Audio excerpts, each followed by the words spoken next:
ఎక్కడి శ్రీకాకుళం జిల్లా ఇంకెక్కడి ఛత్తీస్గఢ్ నారాయణపూర్ జిల్లా ఇక్కడ పుట్టి అక్కడ ప్రాణం ఇడుసుడేంది నంబాల కేశవరావు చరిత్ర చెప్తే ఒడవనంతున్నది 1984లోనే బీటెక్ చదివిండు వరంగల్లో ఉన్న ఎన్ఐటీలా ఎంటెక్ చదువుతున్నాడు అప్పుడు తన కోసమే ఆలోచన చేస్తే ఇప్పుడు దేశంలో ఎంతో ఎత్తుకు ఎదిగేటోడు కావచ్చు ఈ దేశంలో దున్నేవానికే భూమి దక్కాలని కొండపల్లి సీతారామయ్య పెట్టిన పీపుల్స్ వార్ పార్టీలో చేరిండు అప్పటి నుంచి జనం కోసమే పేద ప్రజల కోసమే ఆలోచన చేసి మావోయిస్టు పార్టీకి జాతీయ కార్యదర్శి దాకా ఎదిగిండు అప్పుడు ఎంతో చదువు ఉన్నది ఎంతో తెలివి ఉన్నది కావలసినంత వయసున్నది కానీ తన ఆలోచన మాత్రం దేశంలో మార్పు కోరే విప్లవం దిక్కు నడిచింది 25 ఏళ్లు నూనుగు మీసాల ఈడులా చదువును వదిలిపెట్టి సాయుధ పోరాటం దిక్కు నడిచిండు ఆ కాలంలో నంబాల కేశవరావు నేషనల్ వాలీబాల్ ఆటగాడట కబడ్డీ ఆటలు కూడా కదం దొక్కేటోడట అంటే చూడుండ్రి నంబాల కేశవరావు ఎంత హుషారుండేటోడో హమాలీల కష్టం తెలుసుకునే తానికి తాను ఓ హమాలి అయ్యి బస్తాలు మోసిండట తను పుట్టిన ఊరు శ్రీకాకుళం జిల్లా కోటబొమ్మాలి మండలం జగ్గయ్యపేట నుంచి చదువు కోసం వరంగల్ చేరుకున్న నంబాల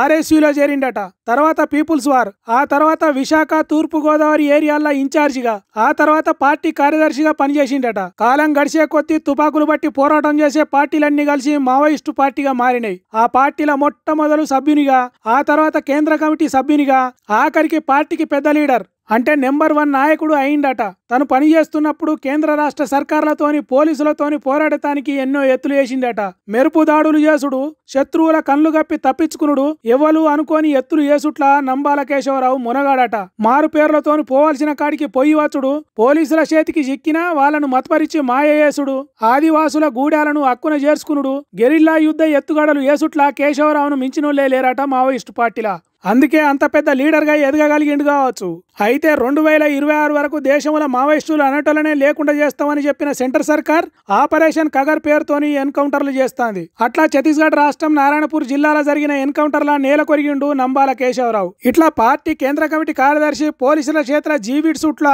మొదటి లీడర్ చారు మజందర్ అయితే రెండో లీడర్ నంబాల కేశవరావు అనట సరే తుపాకులు పట్టుడు చట్ట ప్రకారం చెల్లది కావచ్చు కానీ సెంటర్ సర్కార్ 2026 వరకు దేశంలో పేదరికం లేకుండా చేస్తదా మావోయిస్టులు కోరుకున్నట్లు అందరికి సమాన హక్కులు ఆస్తులు అంతస్తులు దక్కేటట్టు చేస్తదా ఇవేం చేయకుండా అమాయక గిరిజనులను దేశ పౌరులైన మావోయిస్టులను చంపుడు ఎంతవరకు కరెక్ట్ అని అంటున్నారు కొంతమంది మానవ హక్కుల నాయకులు